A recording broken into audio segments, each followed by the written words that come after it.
I think that radical self-acceptance is a very revolutionary concept.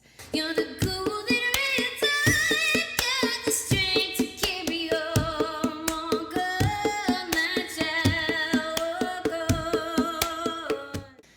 Hello, beautiful soul family. Britt Cannon here, host of the Walk On podcast, the podcast where I try to demystify spirituality, personal growth and healing, and whatever else I feel like talking about.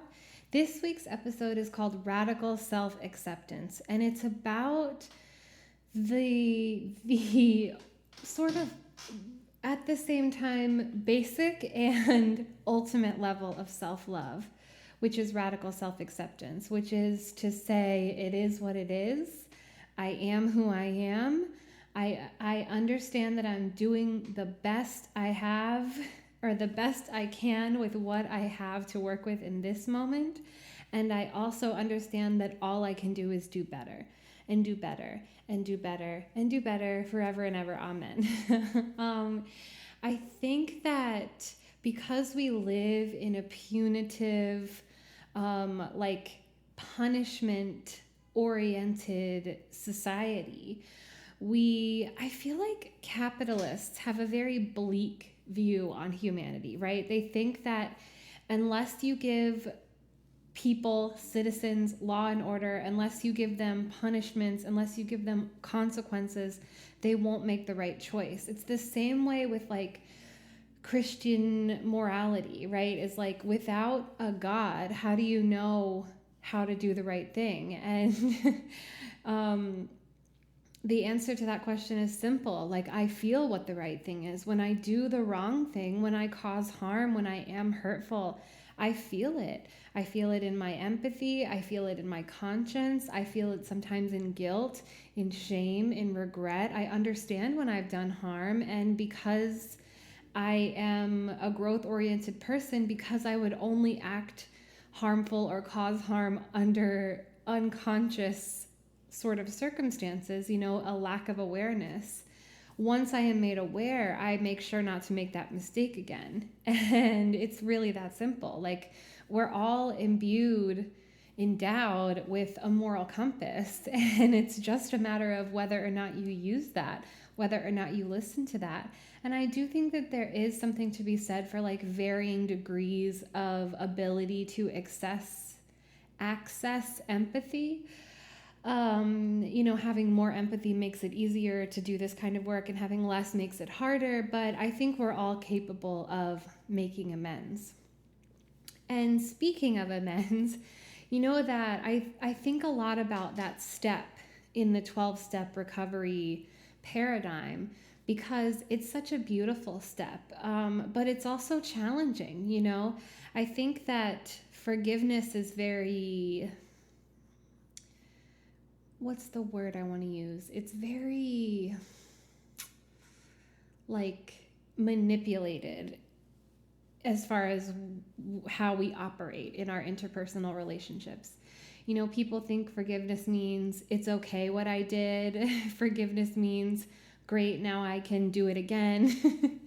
Forgiveness means, forgiving, forgetting, moving on, erase the event from happening.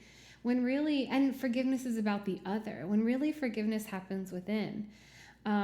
It's great if you can make amends for harm caused and the relationship can be repaired and even made stronger through a more heightened awareness. But if that isn't the case, you can still make amends without being in contact with that person. If you're taking responsibility is only going to hurt them, you can do it on your own, and vice versa the other way. If someone's trying to take responsibility and you're not ready to accept them back in, or if it doesn't feel genuine, or if you just can't trust them anymore, they can still do it within themselves. You don't need the other person to be part of this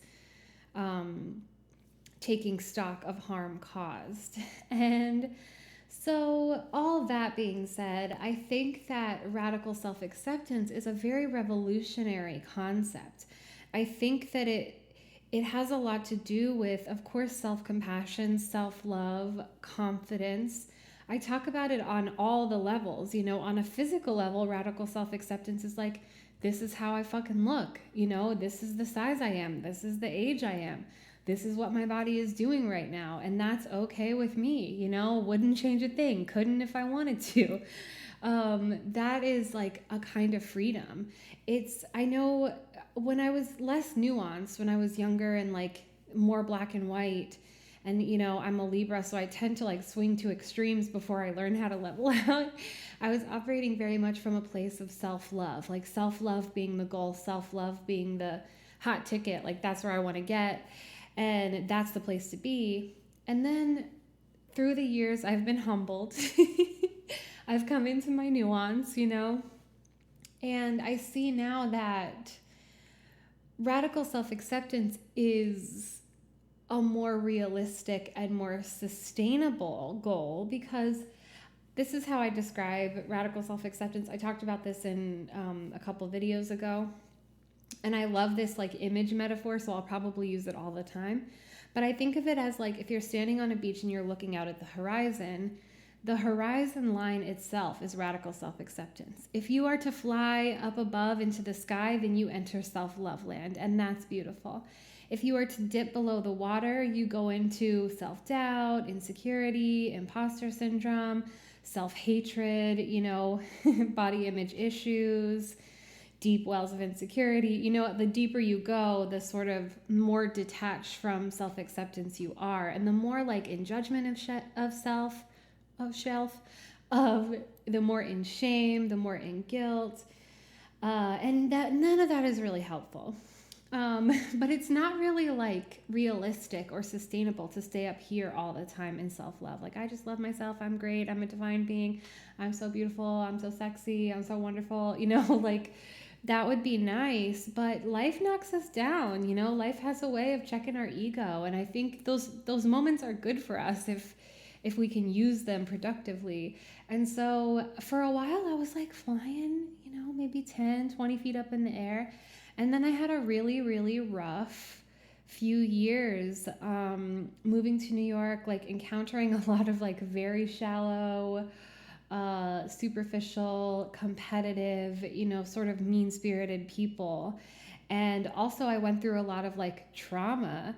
And so I just got knocked down, and then I was wallowing under the water, and I was like, what the hell is going on? I thought I loved myself, as if it's some achievable goal, you know, as if it's like something you attain and then it stays forever. And it's just not. It's a process, it's a meditation, it's a constantly evolving thing. And in my episode, I talk about the past or the previous two episodes, so the diet culture episode and the aging gracefully episode, and how like with each fluctuation of our body, with each wrinkle on our face, with each stage of development, which is how it's like our divine right as humans to age, to fluctuate, to change. We're supposed to. That's why life is set up this way. And so with each new stage comes sort of like the stages of grief. You know, you have like denial, acceptance, anger, bargaining, all that stuff. And you come to the end and you're like, okay, I'm here, I'm okay, I accept this, I feel good. And then you do it all over again. And so when I say it's sustainable, I just mean don't like, radical self-acceptance doesn't set you up for failure the way that wanting to achieve self-love does. Because if you're just like, all I'm going for is radical self-acceptance, you sort of understand that you might dip underneath that, you might dip above that, but that it's fluid, it's ever-changing, and there is no failing at radical self-acceptance, because the nature of it is self-accepting, you know? The nature of it is saying, I'm okay with where I'm at, and that is fucking beautiful. And on an interpersonal mental health level, it's about that, taking accountability, taking responsibility, understanding that, you know, that you're more aware now in this moment than you ever have been in your life. I was thinking so much about how clarity has this like very harsh light to it. You know, when you like when you're walking through, oh, this is a perfect example. You know, when you look and you're like, oh, I'm in a regular mirror with great lighting, my skin looks incredible. And then you accidentally look in a magnifying mirror and you're like, yeesh. Clarity is the magnifying mirror. Like, as you heal and you become aware of the ways in which you were hurting, operating from that hurt, not aware of how your actions affected others, it gets very heavy. It gets very cringy to like look back and see how very, very obviously you were not always the best version of yourself. And it sucks. It hurts. And there is definitely amends making that needs to happen. There's definitely like becoming aware makes you a better person. It's part of the journey. None of us are perfect. None of us has gone through life not causing any harm. You know, even the best intentioned of us has had a toxic trait or two from time to time. It's all about what you do with it. It's all about if you learn from it. And that's what the radical self-acceptance gives you, is that you don't feel the need to lay there at night and think of all the horrible things you've done and just beat yourself up for it and say like, this is why I don't deserve happiness. This is why I'm a piece of shit, blah, blah, blah, blah, blah. Instead, you're just like, damn, that sucks. That sucks what I did. That sucks that I didn't know better. That sucks that I caused harm. That sucks that I lost that person or that relationship or that opportunity. That sucks that I wasn't healthy. I'm not proud of who I was in that moment, but all I can do is do better.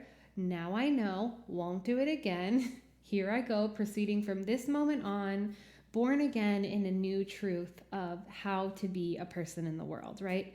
We're always experiencing deaths and rebirths. So like in those moments of cringe, in those moments of shame, in those moments of regret, you experience a little death where you're like, now I know next time, you know, if someone's trying to love me, I know not to head for the hills if it's a good thing, you know? Now I know if I'm in an argument with someone that saying the meanest possible thing I could think of is not the correct or productive way to move forward, and I will walk away, take a breath, and come back to it when I feel better, when I feel more in control of my emotions, when I feel less triggered. Like, it's very simple. And the truth of life is that everything can pretty much be broken down to, like, I'm afraid, you know? I'm afraid of being alone. I'm afraid I'm not good enough for you. I'm afraid you don't love me. I'm afraid of dying. Like, it's just all fear, which manifests in varying degrees of horrible, based probably on some childhood trauma, because let's be real, we all got it. And so the self-acceptance comes with just like, oh, fuck, that sucks. I'm sorry. I'm going to do better. And even like, you know, I always say that people are going to beat up on you, you know, like people are going to talk shit about you. People are going to judge you. People are going to misinterpret your behavior. Like people are going to misinterpret your intentions. Like shit's going to go wrong and people are going to take stuff personally that's not personal. People are going to give you a hard time. Not everyone is going to like you. Tough truths coming out of my mouth right now. But trust me when I say it's really not as bad as it sounds, because there's a freedom in understanding that. In understanding that my self-compassion starts with me. You know, I could be harder on myself than anyone else in the world, or I can be like a gentle, loving parent, being like, I know you messed up, but it doesn't make you a bad person. You know, I know you made a wrong choice, but it's okay. You can do better. You know, just the gentleness, the loving language, the reassurance, and the gentle, loving guidance is really the quickest way to healing. It's the sweetest way to healing. And the more you can do it for yourself, the more you're able to do it for others. And the more you model that, the more others can do it back to you. And then kumbaya, my Lord, we're all okay. On a spiritual level, it's kind of similar. You know, it's like understanding the radical self-acceptance of or radical acceptance in general. Like we use radical, this is like a tangent, but relevant. We use radical acceptance in like abuse healing circles because like you have to radically accept that the other person isn't going to change, or even if they do, it's none of your fucking business. That what is your responsibility is getting yourself away from them, away from the abuse. The radical acceptance comes from understanding that even though I love this person, they are hurting me and I need to get away from them. Like that is radical acceptance in general. Radical self-acceptance on a spiritual level is understanding that, you know, we are spiritual beings having a human experience, that means flowing with the ebbs and flows of life. That means that we are here to learn lessons. That means we came here with things that we struggled with in past lives that we're meant to work out in this life. That means that we have some kind of purpose or destiny that is not, by the way, tied to work, but is in fact tied to how we affect the other beings on this planet, the planet herself, and just how we move through the world, what we create, what we leave behind, and you know, just leaving this place better than we found it. And if you can do the radical self-acceptance through those ebbs and flows, if you can experience failure and rejection and loss and suffering without all of that self-judgment, without all of that shame, without all of that, without being your enemy, you know, if you can do it as a friend, if you can do it as a loving parent, if you can do it as like your higher self, if you can think of them as loving you and supporting you and watching over you and guiding you and protecting you, everything is just so much easier. You would be amazed at how light life can feel if you're not constantly beating up on yourself. And I know that's like easier said than done. And I know that part of stopping those negative and self-abusive thought spirals is radical self-acceptance. So it's like a chicken and egg thing. Because we think we deserve it. You know, we think we deserve to get talked to like that, but that's not true. That's just something that you were taught, that you didn't know better, you know, that you can unlearn, you can deprogram, and it makes everything much sweeter if you can. So this week, I challenge you to catch yourself in those moments of being really mean to yourself, really judgmental to yourself, really shameful of who you've been in the past, and try to dial that back. Try to trace it to the root. Try to feel out, like, when was the first time I heard this? When was the first time I made a mistake and was punished for it? And try to choose a gentler path. Try to look at your body with, if not love, just acceptance. Try to embody a little bit more of it is what it is. I promise you it will make you feel better. Thank you so much for watching. Thank you so much for listening. My camera battery is about to die, so I'm not going to do my whole speech. I'll talk to you soon. Happy healing. Bye.